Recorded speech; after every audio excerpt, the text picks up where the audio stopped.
Hello दोस्तों, नमस्कार। दिन भर की बड़ी खबर बिना देरी के बताएंगे, जहां सबसे पहले बताएंगे जम्मू कश्मीर में लगातार आतंकवादी हमलों के बीच भारतीय सेना ने उठा लिया बहुत बड़ा कदम। दोस्तों, साथ ही साथ ना तो राहुल गांधी और ना ही उनके वंशज जम्मू कश्मीर में धारा 370 को बहाल कर पाएंगे। जी हाँ, बताएंगे कैसे अमित शाह जी ने कांग्रेस को खुली चुनौती दे दी क्लियर, ये कहते हुए साथ ही साथ बताएंगे रशिया यूक्रेन वॉर पर सबसे बड़ी अब तक की खबर, ट्रंप के साथ बातचीत करने को तैयार हो गए व्लादिमीर पुतिन ने। जी हाँ, लेकिन रख दिया एक शर्त। वो कौन सी शर्त है, सबसे पहले आपको बताएंगे। साथ ही साथ बताएंगे इस धर्म को लेकर ट्रंप ने दे दिया ऐसा बयान कि भारत को हो सकती है टेंशन। बस इस मुद्दे पर ही भारत के साथ ट्रंप की नहीं बनने वाली। वो कौन सा मुद्दा है, तो वहीं एक से एक बड़ी खबर आपको बताएंगे। बस आप वीडियो के लास्ट तक बने रहेगा। और खबरों में आगे बढ़ने से पहले मानते हैं कि भारत के दुश्मनों का विनाश होना बहुत ही जरूरी है, तो इस वीडियो को लाइक करके चैनल को सब्सक्राइब करके बेल आइकन दबा के कमेंट में जय हिंद कह दीजिएगा। बात करें पहली बड़ी खबर की, जहां जम्मू कश्मीर में सेना का बड़ा एक्शन। सोपोर में 2 आतंकवादी ढेर, लश्कर के 3 आतंकी सहयोगी भी गिरफ्तार। दोस्तों, जम्मू कश्मीर में आतंकवादियों के खिलाफ भारतीय सेना ने बहुत बड़ी कार्रवाई कर दी है। शुक्रवार को सोपोर में हुए एनकाउंटर में 2 आतंकवादियों को ढेर कर दिया। तो वहीं श्रीनगर ग्रेनेड हमले में लश्कर ए तैयबा के 3 आतंकवादी सहयोगियों को गिरफ्तार किया गया। सोपोर एनकाउंटर पर ब्रिगेडियर दीपक मोहन ने बताया कि 7 नवंबर की शाम को हमें विशेष जानकारी मिली कि पानीपुरा गांव में 2 आतंकवादी छिपे हुए हैं। भारतीय सेना, जम्मू कश्मीर पुलिस और सीआरपीएफ ने संयुक्त रूप से एक तलाशी अभियान चलाया, जिसके दौरान आतंकवादियों ने गोलीबारी शुरू कर दी। आज उन्हें मार गिराया गया और उनके पास से बड़ी मात्रा में युद्ध संबंधित सामान और अन्य सामग्री बरामद की गई है। हमें पता चला है कि ये आतंकवादी पिछले कुछ दिनों से उत्तरी कश्मीर में सक्रिय थे। जी हाँ, तो वहीं न्यूज एजेंसी पीटीआई के मुताबिक श्रीनगर में ग्रेनेड हमले में कथित संलिप्तता के लिए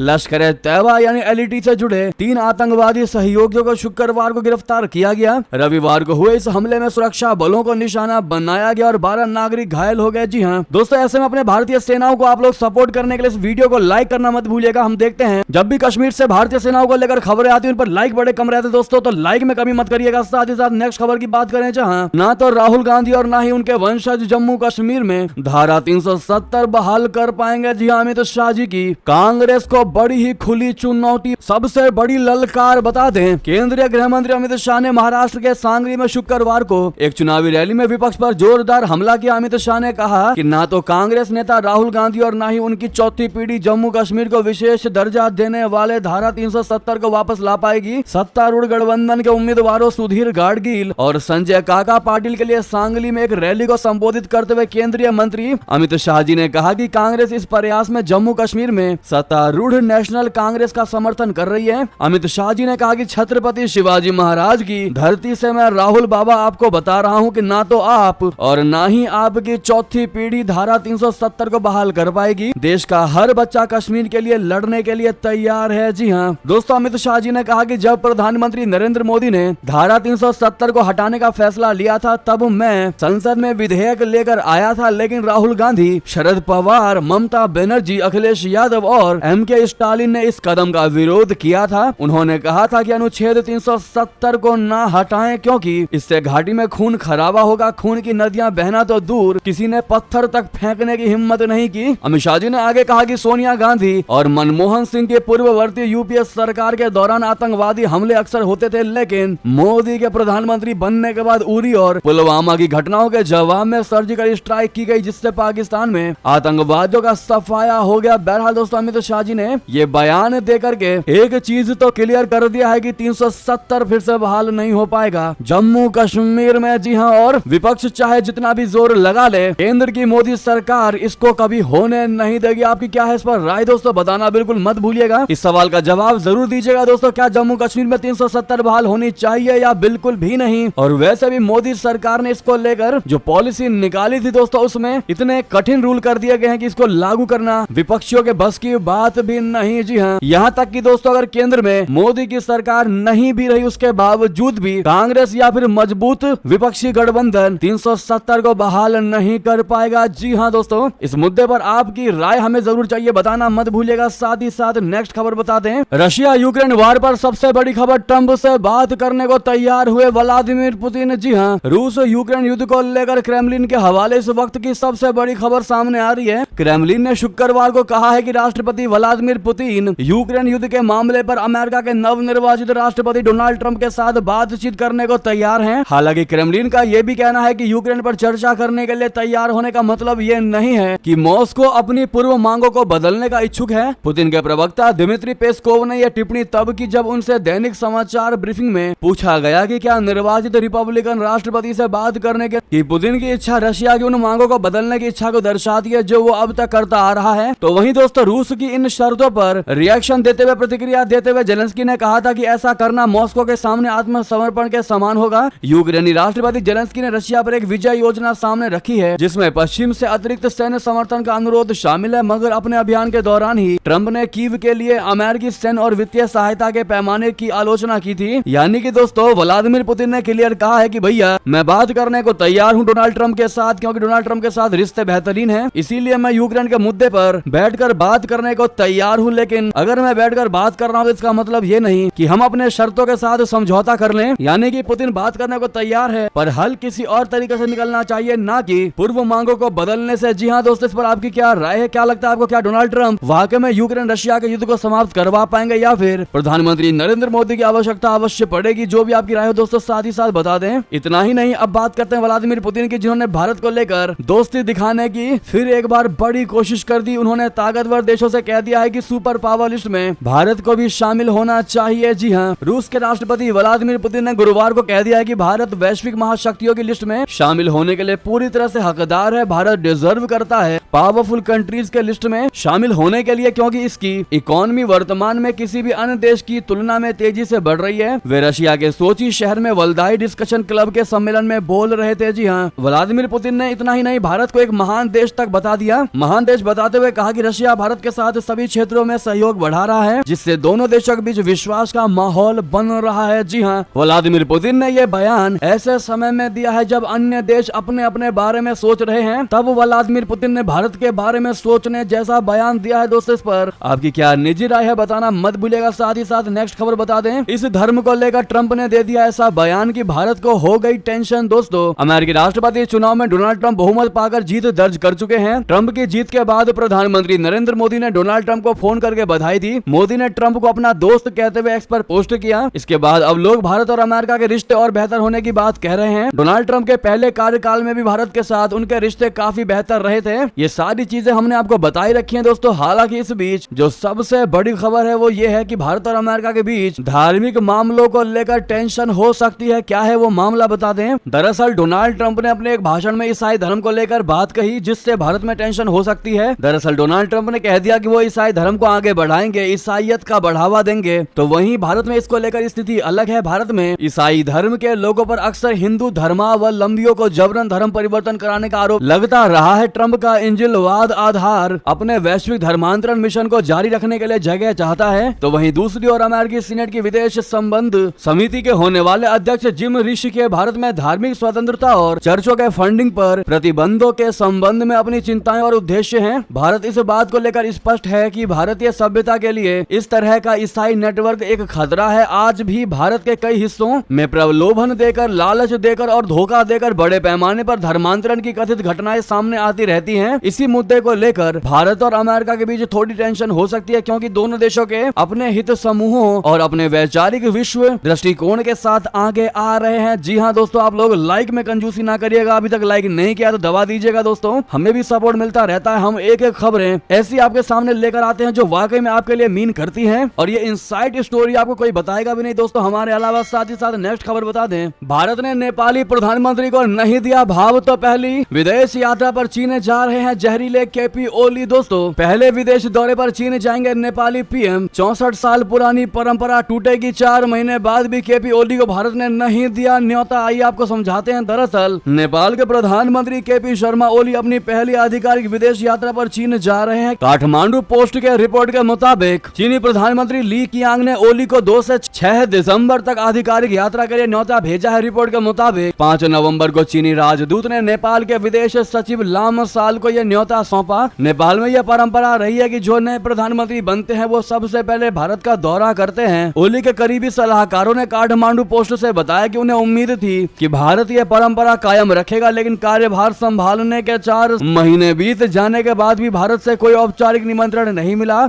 आमतौर पर नेपाल के प्रधानमंत्री पद भार ग्रहण करने के तुरंत बाद नई नई दिल्ली से निमंत्रण मिलता है। जी हाँ, केपी ओली पहली बार अगस्त 2015 में नेपाल के प्रधानमंत्री बने थे। इसके बाद उन्होंने फरवरी 2016 में भारत का दौरा किया था। एक महीने बाद मार्च में उन्होंने चीन की यात्रा की थी। ओली अब तक 4 बार नेपाल के प्रधानमंत्री बन चुके हैं। अब ऐसे में दोस्तों भारत ने भाव नहीं दिया तो पहली यात्रा चीन की करते नजर आए हैं ओली। जी हाँ, साथ ही साथ नेक्स्ट खबर बता दें, जहां बांग्लादेश में सड़क पर उतरे हजारों लोग यूनुस सरकार से की चुनाव कराने की मांग। जी हाँ, बांग्लादेश में एक प्रमुख राजनीतिक दल के हजारों कार्यकर्ताओं ने शुक्रवार को देश की राजधानी में रैली की और नए चुनाव और तत्काल सुधारों की मांग की। बता दें कि अगस्त में पूर्व प्रधानमंत्री शेख हसीना के बांग्लादेश छोड़ने के बाद देश अंतरिम सरकार के अधीन है। पूर्व प्रधानमंत्री खालिदा जिया के नेतृत्व वाली बांग्लादेश नेशनलिस्ट पार्टी, शॉर्ट में बताएं तो बीएनपी ने रैली का आयोजन किया था। ये पार्टी नोबेल शांति पुरस्कार विजेता मोहम्मद यूनुस के नेतृत्व वाली अंतरिम सरकार पर त्वरित सुधार लाने और अगला चुनाव कराने के लिए दबाव डाल रही है। दरअसल वंशवादी राजनीतिक ढांचे में हसीना और जिया मुख्य राजनीतिक प्रतिद्वंदी है। जिया बीमार है और व्यक्तिगत रूप से रैली का नेतृत्व करने में असमर्थ थी और उनके बड़े बेटे तारिक रहमान उत्तराधिकारी हैं और 2008 से निर्वासन में रह रहे हैं। शुक्रवार को बीएनपी कार्यकर्ता ढाका की सड़कों पर उतरे और देश के राष्ट्रीय संसद भवन तक पहुंचने से पहले प्रमुख मार्गों से होकर मार्च निकाला। जी हाँ, यूनुस के नेतृत्व वाली सरकार ने अगले चुनाव के लिए कोई समय सीमा घोषित नहीं किया। बीएनपी ने शुरू में 3 महीने में चुनाव कराने की मांग की थी, जब यूनुस ने छात्र नेतृत्व वाले जन विरोध के बीच 5 अगस्त को शेख हसीना के देश से भागकर भारत आने के 3 दिन बाद सत्ता संभालने की मांग की थी। दोस्तों वहीं बता दें, बांग्लादेश मानवाधिकार आयोग के सभी सदस्यों ने इस्तीफा दे दिया। दोस्तों बांग्लादेश के राष्ट्रीय मानवाधिकार आयोग के सभी सदस्यों ने गुरुवार को इस्तीफा दे दिया है। ये रिजाइन कमीशन की उस रिपोर्ट के आने के एक दिन बाद आया जिसमें कहा गया है कि देश में हिंसा लगातार बढ़ रही है, जिसके बाद एनएचआरसी के चेयरमैन कमाल उद्दीन अहमद और 5 लोगों ने अपना त्याग पत्र राष्ट्रपति को सौंप दिया। इसके अलावा कमीशन के पूर्णकालिक सदस्य सलीम राजा, कोंग जरी चौधरी, विश्वजीत चांदा और तानिया ने भी अपना त्याग पत्र दे दिया। जी हाँ, तो वहीं भारत की बांग्लादेश को 2 टुक हिंदुओं की सुरक्षा सुनिश्चित करे सरकार, साथ में कनाडा की भी लगा दी क्लास। जी हाँ, भारत ने बांग्लादेश सरकार से अपील की है कि वो हिंदुओं की सुरक्षा सुनिश्चित करने के लिए कठोर कदम उठाएं। विदेश मंत्रालय के प्रवक्ता रणधीर जायसवाल ने गुरुवार को एक साप्ताहिक मीडिया ब्रीफिंग के दौरान ये जानकारी दी थी। ये कदम हाल ही में बांग्लादेश के चटगांव में हुई सांप्रदायिक हिंसा के संदर्भ में उठाया गया है, जहां हिंदू अल्पसंख्यकों के खिलाफ प्रशासनिक कार्रवाई के आरोप लगे हैं। चटगांव में हुई घटनाओं के बाद भारत ने बांग्लादेश पर दबाव बढ़ाया है कि वो वहां के हिंदू अल्पसंख्यकों की सुरक्षा के लिए तत्काल सख्त कदम उठाए। ये स्पष्ट किया गया है कि बांग्लादेश का प्रशासन हिंदू समुदाय के प्रति कड़ा रुख अपनाए हुए हैं, जो चिंतित करने वाला है। तो वहीं रणधीर जायसवाल ने कनाडा में ब्रैम्पटन स्थित एक हिंदू मंदिर पर हुए हमले की निंदा कर दी। उन्होंने कहा कि भारत ने कनाडाई सरकार से अपील की है कि वे ऐसा हिंसा में शामिल व्यक्तियों के खिलाफ कार्रवाई करे। भारतीय प्रवक्ता ने चिंता जताई है कि कनाडा में हिंदुओं को बुनियादी सुरक्षा नहीं मिल पा रही है। वहीं आपको बता दें, नवाज शरीफ की तरह पाकिस्तान छोड़कर नहीं भागूंगा। जी हाँ, जेल से इमरान खान ने भर दी हुंकार। जी हाँ, जेल में बंद पाकिस्तान के पूर्व प्रधानमंत्री इमरान खान ने किसी देश से शरण मांगने के दावों को खारिज करते हुए एक बार फिर कहा है कि वो पूर्व प्रधानमंत्री नवाज शरीफ की तरह देश छोड़कर नहीं भागेंगे। रक्षा मंत्री ख्वाजा आसिफ के हाल ही में ये कहने के बाद अटकलें शुरू हो गई हैं कि इमरान खान की पार्टी पाकिस्तान तहरीक इंसाफ यानी पीटीआई विदेशी शक्तियों से खान को रिहा कराने और उन्हें विदेश भेजने का आग्रह कर रही है। इमरान खान ने एक्स पर जारी बयान में कहा कि वो किसी भी कीमत पर देश नहीं छोड़ेंगे। गुरुवार को जारी बयान में इमरान खान से जब सवाल किया गया, उनसे पूछा गया तो उन्होंने कहा कि मैं कभी देश छोड़कर नहीं भागूंगा, मेरा नाम परमानेंट रूप से नो फ्लाई सूची में डाल दीजिए, मैं कहीं नहीं जा रहा। तो वहीं आपको बता दें, देश में 2050 तक बम्पर बढ़ेगी मुस्लिम आबादी। पाकिस्तान समेत इन 3 इस्लामिक देशों में हिंदू लगभग हो जाएंगे गायब। बता दें किसने ये बड़ा दावा किया है। दरअसल धर्म को लेकर वक्त वक्त पर दुनिया भर के अलग अलग संस्थान रिसर्च करते रहते हैं और कुछ अनुमान या तथ्य हमारे सामने लाते रहते हैं। ऐसी ही संस्था है प्यू रिसर्च संस्था। प्यू रिसर्च के एक नए अध्ययन के अनुसार हिंदू धर्म 2050 तक दुनिया का तीसरा सबसे बड़ा धर्म बन जाएगा, जबकि भारत सबसे बड़ी मुस्लिम आबादी वाले देश के रूप में इंडोनेशिया को भी पीछे छोड़ देगा। प्यू रिसर्च के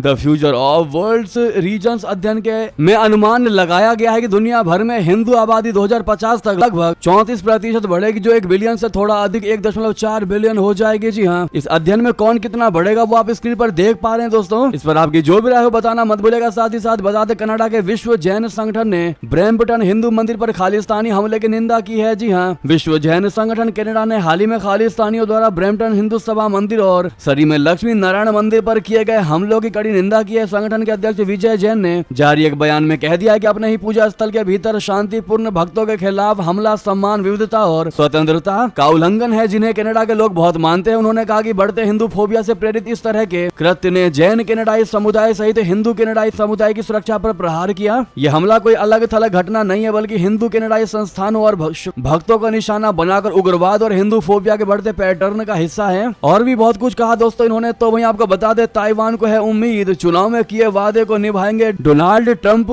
चीन के आक्रमण से द्वीप राष्ट्र को बचाएंगे। दोस्तों ताइवान सरकार को अमेरिका के नवनिर्वाचित राष्ट्रपति डोनाल्ड ट्रंप से उम्मीद है कि वो स्वयं शासित द्वीप की चीनी आक्रामकता से रक्षा करना जारी रखेंगे। रेडियो फ्री एशिया की रिपोर्ट के मुताबिक ताइपे उम्मीद कर रहा है कि ट्रंप अपने चुनावी अभियान के दौरान किए गए उस वादे को पूरा करेंगे जिसमें उन्होंने कहा था कि अमेरिका भुगतान के बाद द्वीप राष्ट्र की रक्षा करेगा। द्वीप राष्ट्र के राष्ट्रपति कार्यालय के प्रवक्ता करेन कुओ ने कहा कि हम नए अमेरिकी प्रशासन और कांग्रेस के साथ मिलकर ताइवान अमेरिका संबंधों में एक नई स्थिति बनाने के लिए काम करेंगे। वहीं बता दें, ट्रंप की जीत के बाद मेलोनी का भी बयान आया है दोस्तों। कह दिया कि अमेरिका की तरफ मत देखो, खुद पर ध्यान दो। जी हां, ट्रंप की जीत के बाद मेलोनी की ईयू को बड़ी सलाह। दोस्तों जैसा कि आपको मालूम है, अमेरिकी राष्ट्रपति चुनाव में रिपब्लिकन उम्मीदवार की जीत के बाद दुनिया भर के समीकरण बदलने के आसार दिखने लगे हैं। इटली के प्रधानमंत्री ने ट्रंप की जीत के बाद यूरोपियन यूनियन को सलाह दी है कि उन्हें अमेरिका की तरफ देखना छोड़कर खुद को काबिल बनाने पर ध्यान देना चाहिए। मेलोनी ने शुक्रवार को कहा कि टैरिफ, व्यापारिक प्रतिस्पर्धा और रक्षा के क्षेत्र में यूरोप को अब अपने ऊपर ध्यान देने की आवश्यकता है। न्यूज एजेंसी राइटर्स की रिपोर्ट के मुताबिक हंगरी की राजधानी में मीडिया से बात करते हुए मेलोनी ने कहा कि ये अब मत पूछिए कि अमेरिका आपके लिए क्या कर सकता है, ये पूछिए कि यूरोप अपने लिए क्या कर सकता है। अब यूरोप को संतुलन बनाने की तरफ ध्यान देना होगा। जी हाँ, वहीं बता दें, इजरायलियों को दौड़ा दौड़ा कर पीट रहे फलस्तीन समर्थक। नीदरलैंड के प्रधानमंत्री ने कहा कि हम शर्मिंदा है इस हरकत से। दरअसल नीदरलैंड की राजधानी एम्स्टर्डम में फुटबॉल मैच के बाद यहूदी विरोधी दंगाइयों ने इजरायली समर्थकों पर हमला कर दिया, जिसके बाद 5 लोगों को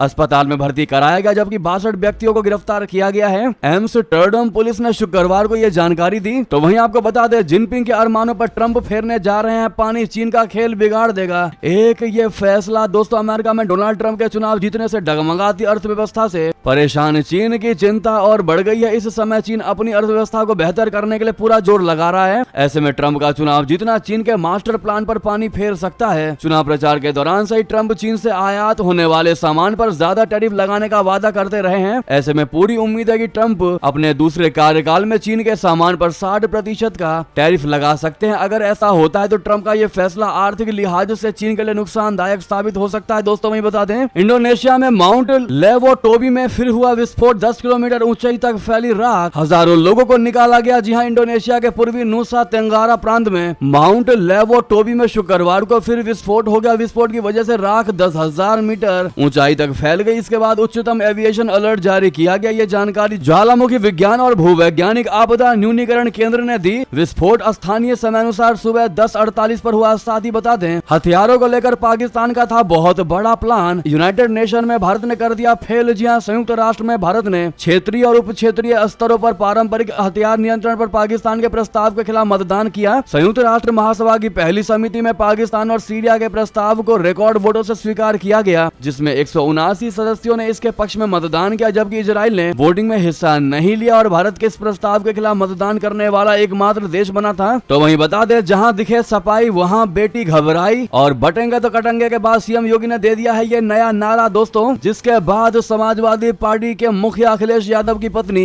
डिंपल यादव भड़क उठी। दरअसल उत्तर प्रदेश की 10 सीटों पर उपचुनाव की तारीखों का ऐलान हो चुका है। उपचुनाव के ऐलान के साथ ही प्रदेश में राजनीतिक माहौल गरमाया हुआ है। उपचुनाव के प्रचार के लिए सीएम योगी आदित्यनाथ शुक्रवार को मुजफ्फरनगर के मीरापुर पहुंचे। यहां सीएम योगी सपा को घेरते हुए नया नारा देते हुए दिखाई दिए। जहां दिखे सफाई वहां बिटिया घबराई, ये नारा दिया। सीएम योगी जी के इस नए नारे पर अब समाजवादी पार्टी के नेता और मैनपुरी से सांसद डिंपल यादव की प्रतिक्रिया सामने आई है। सपा सांसद डिंपल यादव ने कहा, बात ये नहीं है कि बेटियां घबरा जाती हैं, बात यह है कि यूपी में बेटियां सुरक्षित नहीं है, उत्तर प्रदेश में आज महिलाएं सुरक्षित नहीं हैं। अगर आप एनसीआरबी के आंकड़े देखेंगे तो देखेंगे कि महिलाओं के साथ अत्याचार बहुत ज्यादा हुआ है। रिपोर्ट्स के मुताबिक उन्होंने आगे कहा कि प्रदेश में महिलाओं के खिलाफ उत्पीड़न के मामले तेजी से बढ़ रहे हैं। ये जो घबराने वाली बात कर रहे हैं वे सपा से घबराए गए हैं, इस वजह से फालतू भाषणबाजी कर रहे हैं। जो मूल मुद्दे हैं उस पर जनता का ध्यान ना जाए, इसलिए सीएम योगी इस तरह की बातें कर रहे हैं। यानी कि दोस्तों डिंपल यादव काफी भड़कती नजर आई हैं। साथ ही साथ बता दें, बाला साहेब जिंदा होते तो उद्धव ठाकरे को मार देते गोली। जी हां, बीजेपी नेता नारायण राणे का विवादित बयान। दोस्तों महाराष्ट्र विधानसभा चुनाव को लेकर राजनीतिक बयानबाजी तेज हो गई है। कुडाल विधानसभा क्षेत्र में चुनाव प्रचार के दौरान नारायण राणे का विवादित बयान सामने आया है। नारायण राणे ने उद्धव ठाकरे पर सीधे तौर पर निशाना साधा। उन्होंने कहा कि अगर वो बाला साहेब ठाकरे आज जिंदा होते तो उद्धव ठाकरे को गोली मार देते। चुनावी सभा के दौरान बीजेपी सांसद व केंद्रीय मंत्री नारायण राणे शिवसेना यानी यूबीटी प्रमुख उद्धव ठाकरे पर जमकर बरसे। नारायण राणे ने कहा कि शिवसेना प्रमुख का बेटा एक सभा में कहता है कि अगर आपको सोसाइटी में बकरीद की इजाजत नहीं देनी होती है तो दिवाली की कंदील यानी लालटेन भी उतार दीजिए। मुझे बाला साहेब ठाकरे याद आ गए। इसके ऐसा बोलने पर वो गोली मार देते। सच कह रहा हूँ जी हाँ। तो वहीं बता दें सीजेआई चंद्रचूड़ ने अपने अंतिम विदाई वाले दिन कसा तंज कहा, मैं सबसे ज्यादा ट्रोल होने वाला जज हूँ, अब वे बेरोजगार हो जाएंगे। जी हाँ, भारत के मुख्य न्यायाधीश धनंजय यशवंत चंद्रचूड़ ने शुक्रवार को सुप्रीम कोर्ट बार एसोसिएशन द्वारा आयोजित अपने विदाई समारोह में मजाकिया अंदाज में अपने ट्रोल्स पर तंज कसा। उन्होंने कहा कि वो संभवतः है सबसे ज्यादा ट्रोल किए जाने वाले जज हैं, लेकिन इसका उनमें आत्मविश्वास पर कोई असर नहीं पड़ा। उन्होंने अपने आलोचकों का सम्मान करने की भी बात कही। जी हाँ, तो वही पेंशनर्स के लिए सावधान कर देने वाली खबर, 31 दिसंबर तक नहीं करवाया ये जरूरी काम तो रुक सकती है पेंशन। दोस्तों, अभी पेंशनर्स के लिए वार्षिक भौतिक सत्यापन अनिवार्य कर दिया गया है, जिसकी अंतिम तिथि 31 दिसंबर है। यदि पेंशनर्स इस तिथि तक सत्यापन नहीं कराते तो उनकी पेंशन अस्थायी रूप से बंद हो सकती है। पेंशनर्स अपने भौतिक सत्यापन के लिए ई मित्र कियोस्क, अटल सेवा केंद्र या ई मित्र प्लस केंद्र पर जाकर बायोमेट्रिक के जरिए सत्यापन करवा सकते हैं। अगर कोई पेंशनर बायोमेट्रिक से सत्यापन कराने में असमर्थ है तो उनका सत्यापन आई रीज स्कैन या फिर एंड्रॉइड मोबाइल एप्लीकेशन पर फेस रिकॉग्निशन के माध्यम से किया जा सकता है। ये सुनिश्चित करने के लिए कि आपकी पेंशन निर्बाध रूप से जारी है, 31 दिसंबर से पहले सत्यापन अवश्य करवा देते हैं। वही बता दें, ये थी की सारी बड़ी खबर। आपको खबर कैसी लगी बताना बिल्कुल मत भूलिएगा। वीडियो को लाइक करके चैनल को सब्सक्राइब करके बेल आइकन दबा के साथ ही साथ वीडियो को शेयर कर दीजिएगा दोस्तों, भाइयों में, साथियों में, रिश्तेदारों में। मिलता अगली खबर में।